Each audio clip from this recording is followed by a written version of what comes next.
ನೋಡಿ ತುಂಬ ಜನ ಈ ತಪ್ಪನ್ನು ಮಾಡ್ತಾರೆ. ಏನಂತಂದರೆ ಕಾರ್ ಪಾರ್ಕ್ ಮಾಡಬೇಕಾದ್ರೆ ಹಿಂದ್ಗಡೆ ವೆಹಿಕಲ್ಸ್ ಬರ್ತಾ ಇದೆಯಾ ಇಲ್ವಾ ಅಂತ ನೋಡಲ್ಲ, ಸಡನ್ನಾಗಿ ಡೋರ್ ತೆಗೆದುಬಿಡ್ತಾರೆ.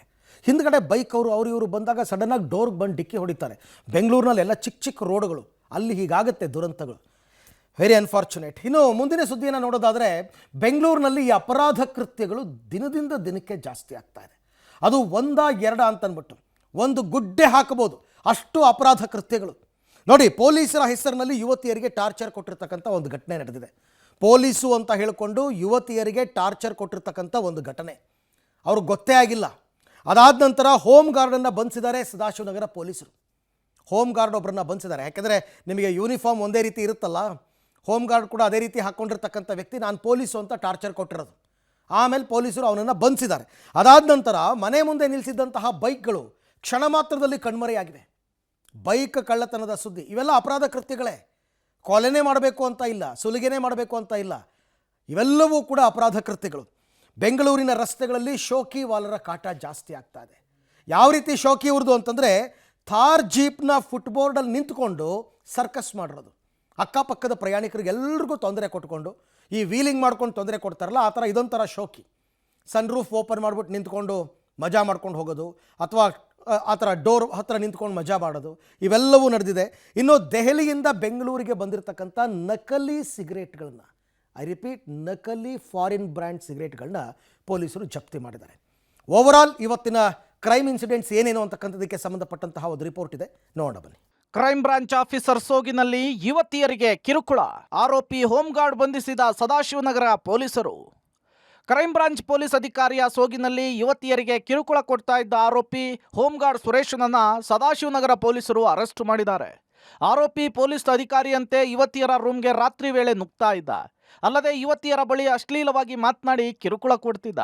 ಇದೀಗ ಪೊಲೀಸರ ಅತಿಥಿಯಾಗಿದ್ದಾನೆ. ಕೇರಳದಿಂದ ಬೆಂಗಳೂರಿಗೆ ಬಂದು ವ್ಯಾಸಂಗ ಮಾಡ್ತಾ ಇದ್ದ ವಿದ್ಯಾರ್ಥಿನಿ 3 ಸ್ನೇಹಿತರ ಜೊತೆಗೆ ರೂಮ್ನಲ್ಲಿ ವಾಸವಾಗಿರ್ತಾಳೆ. ಜನವರಿ 25ರಂದು ಊಟ ಮಾಡಿ ಮಲಗಿದ್ದಾಗ ಆರೋಪಿ ಬಾಗಿಲನ್ನು ತಟ್ಟಿದ್ದ. ಬಾಗಿಲು ತೆಗೆದಾಗ ನಾನು ಪೊಲೀಸ್ ಅಂತ ಹೇಳಿ ಸುರೇಶ್ ಒಳನುಗ್ಗಿದ್ದ. ಆತ ಒಳಗೆ ಬರ್ತಾ ಇದ್ದಂತೆ ಯುವತಿ ಆಕೆಯ ಸ್ನೇಹಿತನಿಗೆ ಕರೆ ಮಾಡಿ ಪೊಲೀಸರು ಬಂದಿದ್ದಾರೆ ಅಂತ ತಿಳಿಸ್ತಾಳೆ. ಆರೋಪಿ ಡೋರ್ ಲಾಕ್ ಮಾಡಿ ಎಲ್ಲರ ಮೊಬೈಲನ್ನು ಕಸಿದುಕೊಂಡಿದ್ದ. ಅಲ್ಲದೆ ಯುವತಿಯರಿಗೆ ಮಂಡಿ ಕಾಲಿನಲ್ಲಿ ನಿಲ್ಲಿಸಿ ಟಾರ್ಚರ್ ಕೊಟ್ಟಿದ್ದ.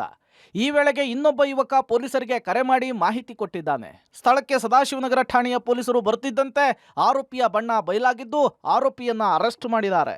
ಜ್ಯೂಸ್ ಹೆಸರಿನಲ್ಲಿ ನಕಲಿ ಸಿಗರೇಟ್ ಸ್ಮಗ್ಲಿಂಗ್, ರಾಷ್ಟ್ರ ರಾಜಧಾನಿಯಿಂದ ರಾಜ್ಯ ರಾಜಧಾನಿಗೆ ಸಪ್ಲೈ.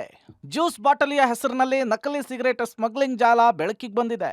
ದೆಹಲಿಯಿಂದ ಬೆಂಗಳೂರಿಗೆ ಜ್ಯೂಸ್ ಪಾಕೆಟ್ಗಳ ಬಾಕ್ಸ್ ಅಂತ ಹೇಳಿ ನಕಲಿ ಸಿಗರೇಟ್ಗಳನ್ನು ತರುತ್ತಾ ಇದ್ದ ಆರೋಪಿಗಳನ್ನು ವಿಲ್ಸನ್ ಗಾರ್ಡನ್ ಪೊಲೀಸರು ಬಂಧಿಸಿದ್ದಾರೆ. ಆರೋಪಿ ಯೂಸುಫ್ ಎಂಬಾತನಿಂದ 27 ಲಕ್ಷ ಮೌಲ್ಯದ ನಕಲಿ ಸಿಗರೇಟ್ ಅನ್ನ ಜಪ್ತಿ ಮಾಡಿದ್ದು, ಸೌರಾಷ್ಟ್ರ ಟ್ರಾನ್ಸ್ಪೋರ್ಟ್ ಹೆಸರಿನಲ್ಲಿ ಆರೋಪಿ ನಕಲಿ ಸಿಗರೇಟ್ ತರಿಸ್ತಿದ್ದ. ಖಚಿತ ಮಾಹಿತಿಯ ಮೇರೆಗೆ ಪೊಲೀಸರು ನಕಲಿ ಸಿಗರೇಟ್ ಅನ್ನ ಜಪ್ತಿ ಮಾಡಿದ್ದಾರೆ. ಥಾರ್ ಜೀಪ್ನಲ್ಲಿ ಶೋಕಿ, ಸವಾರರಿಗೆ ತೊಂದರೆ. ಬೆಂಗಳೂರಿನ ಕೋರಮಂಗಲದಲ್ಲಿ ಶೋಕಿ ವಾಲಾಗಳ ಹಾವಳಿ ಜಾಸ್ತಿ ಆಗ್ತಾ ಇದೆ. ರಸ್ತೆಯಲ್ಲಿ ಸಂಚರಿಸುವವರು, ವಾಹನ ಸವಾರರು ತೊಂದರೆಯನ್ನು ಅನುಭವಿಸುತ್ತಿದ್ದಾರೆ. ಥಾರ್ ಜೀಪ್ನ 2 ಕಡೆಗಳಲ್ಲಿ ಬಾಡಿಗಾರ್ಡ್ ರೀತಿ ನಿಂತು ತಮ್ಮದೇ ರಸ್ತೆ ಎಂಬಂತೆ ಹವಾ ಎಬ್ಬಿಸಿ ಟ್ರಾಫಿಕ್ ನಿಯಮವನ್ನು ಉಲ್ಲಂಘಿಸಿದ್ದಾರೆ. ಥಾರ್ ಜೀಪ್ನ 2 ಕಡೆ ನಿಂತು ಚಾಲಕನಿಗೆ ಟ್ರಾಫಿಕ್ ಕ್ಲಿಯರ್ ಮಾಡ್ತಾ ಇರುವ ದೃಶ್ಯ ವೈರಲ್ ಆಗಿದೆ. ಮನೆ ಮುಂದಿದ್ದ ಬೈಕು ಕ್ಷಣ ಮಾತ್ರದಲ್ಲಿ ಗಯಾಬ್. ಒಂಟಿ ಕಳ್ಳನಿಂದ ಕೃತ್ಯ, ಸಿಸಿಟಿವಿಯಲ್ಲಿ ಸೆರೆ. ಬೆಂಗಳೂರಿನಲ್ಲಿ ದಿನೇ ದಿನೇ ಕಳ್ಳತನದ ಪ್ರಕರಣಗಳು ಹೆಚ್ಚಾಗುತ್ತಲೇ ಇದೆ. ಆದರೆ ಇಲ್ಲೊಬ್ಬ ಆಸಾಮಿ ಗ್ಯಾಂಗ್ನಲ್ಲಿ ಬರದೆ ಒಬ್ಬಂಟಿಯಾಗಿ ಬಂದು ಕ್ಷಣಾರ್ಧದಲ್ಲಿ ಬೈಕನ್ನು ಕದ್ದು ಹೋಗಿದ್ದಾನೆ. ಸಾರಕ್ಕಿಯ 3ನೇ ಮುಖ್ಯ ರಸ್ತೆಯಲ್ಲಿ ಮನೆ ಮುಂದೆ ನಿಂತಿದ್ದ ಬೈಕನ್ನ ನಿನ್ನೆ ನಸುಕಿನ ಜಾವ 3:40 ಸುಮಾರಿಗೆ ಕದ್ದು ಪರಾರಿಯಾಗಿದ್ದಾನೆ. ರಘು ಎಂಬುವರಿಗೆ ಸೇರಿದಂತಹ ಬೈಕು ಕಳ್ಳತನವಾಗಿದ್ದು ಜೆಪಿ ನಗರ ಠಾಣೆಯಲ್ಲಿ ದೂರು ದಾಖಲಾಗಿದೆ. ಒಟ್ಟಾರೆ ಬೆಂಗಳೂರಿನಲ್ಲಿ ದಿನೇ ದಿನೇ ಅಪರಾಧ ಪ್ರಕರಣಗಳು ಹೆಚ್ಚಾಗ್ತಾ ಇದ್ದು ಪೊಲೀಸರು ಇದಕ್ಕೆಲ್ಲ ಕಡಿವಾಣ ಹಾಕುವ ಕೆಲಸ ಮಾಡಬೇಕಿದೆ. News desk, public TV.